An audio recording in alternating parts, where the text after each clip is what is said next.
కొట్టారుమూరులో infra nursing అని చెప్పి వాళ్ళు అపార్ట్మెంట్ నిర్మాణం చేస్తారు 90 ఫ్లాట్లు ఇది బఫర్ జోన్ కింద వాళ్ళు కడుతున్నారు.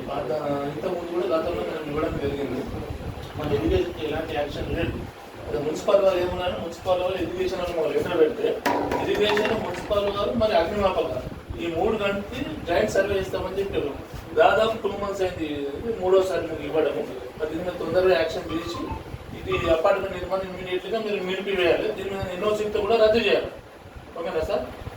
ఈరోజు మరి మేము ఇరిగేషన్ ఈ గారిని కలవడం జరిగింది.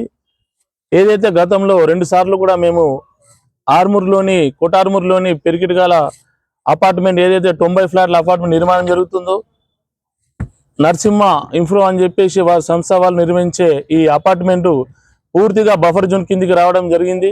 బఫర్ జోన్లోనే ఉన్నది. మరి నిర్మాణం జరుగుతుంది. ఆల్రెడీ మేము మున్సిపల్ వారికి కూడా ఇచ్చాము, ఆల్రెడీ అగ్నిమాపక కేంద్రం ఇచ్చాము, ఇరిగేషన్ వాళ్ళకు కూడా 2వసారి ఇవ్వడం. మరి అధికారులకు ఇప్పటికైనా నిమ్మకు నీరెత్తినట్టుగా ఎవరు కూడా పట్టించుకుంటలేరు. మరి ఈ 3 విభాగాలు కలిసి జాయింట్గా పోయి సర్వే చేయాలని చెప్పేసి మేము గతంలో కూడా చెప్పినా, వారు కూడా మాకు మాట ఇచ్చారు కానీ ఇవరకు చేయలే. మరి అధికారులు మరి తూతూ మంత్రంగా నడుస్తుంది కాబట్టి దీని ఇమీడియట్గా ఖచ్చితంగా అధికారులు ఇప్పటికైనా కానీ స్పందించి అటువంటి జరిగే అపార్ట్మెంట్ నిర్మాణం తక్షణమే నిలిపివేయాలని చెప్పి, ఏదైతే మామూలుగా మధ్యతరగతి ఒక ఇల్లు నిర్మాణం చేస్తారో ఇవన్నీ కూడా వాళ్ళకి ఎన్ఓసీలు కావాలా. మరి దాదాపు 90 ఫ్లాట్లు అంటే ఒక 400-500 మంది నివసించే అపార్ట్మెంట్లు ఎలాంటి సేఫ్టీ లేకుండా మరి వాళ్ళు ఇరిగేషన్ వాళ్ళు ఎట్లా ఇచ్చారు ఎన్ఓసీ, మున్సిపల్ వాళ్ళు ఎట్లా పర్మిషన్ ఇచ్చారు, మరి అగ్నిమాపకందరూ ఎట్లా ఇచ్చారు వాళ్ళు. ఒక హోటల్ కానీ మామూలుగా అయితే నీకు ఫుడ్ అది ఏది లేదు, ఎన్ఓసీలు ఏంది వాళ్ళకి నిర్మాణం ఇవ్వరు. మరి ఇవన్నీ దాని వెనుక ఆంతర్యం ఏంటి, మరి ఆ నిర్మాణం ఎవరైతే చేస్తున్నారు, మరి ఆ యజమాన్యానికి అధికారులకు ఎలాంటి సంబంధం అని చెప్పి ప్రజలు విచారిస్తున్నారు. మేము కూడా దీన్ని ఖచ్చితంగా ఖండిస్తున్నాము.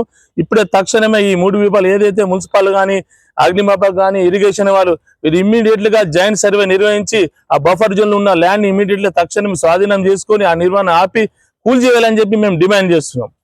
ఏదైతే మరి ఇరిగేషన్ కానీ మున్సిపల్ కానీ అగ్నిమాపక వాళ్ళు తొందరగా చర్య తీసుకోకపోతే మేము సమాచార చట్టం కింద ఆల్రెడీ మేము అడగడం జరిగింది. దాని మీద ఖచ్చితంగా మేము కోర్టుకు వెళ్తామని చెప్పేసి మేము డిమాండ్ చేస్తున్నాం.